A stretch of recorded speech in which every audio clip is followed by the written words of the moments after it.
లేదా? ఎవరికి లేదు? అక్కడ రెడ్లకు బిడ్డ లేదా? గుళ్ళో పోయే హక్కు లేదా? ఇదేనా న్యాయం?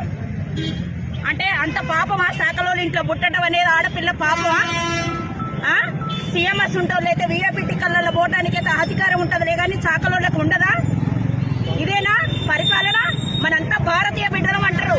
ఇదేనా భారతీయ బిడ్డలం అందరం అనేది? కాస్ట్ అనేదే లేదంటారు. ఇదేనా? ఎక్కడ? ఇదేనా న్యాయం?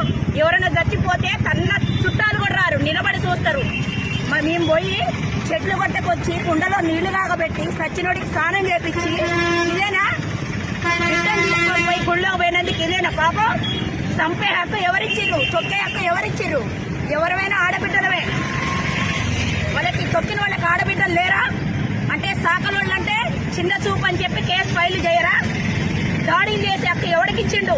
ఎప్పుడైనా సరే ఆడపిల్లని టచ్ చేస్తే నరికి పడేలా శాఖలైనా మేం చేసింది.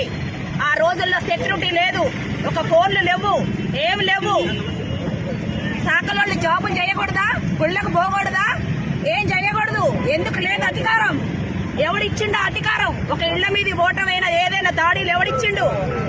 ఇదేనా? మీ ఓట్లు వేసే హక్కు ఉందిలే కానీ గుళ్ళో పోయే హక్కు లేదా మాకు?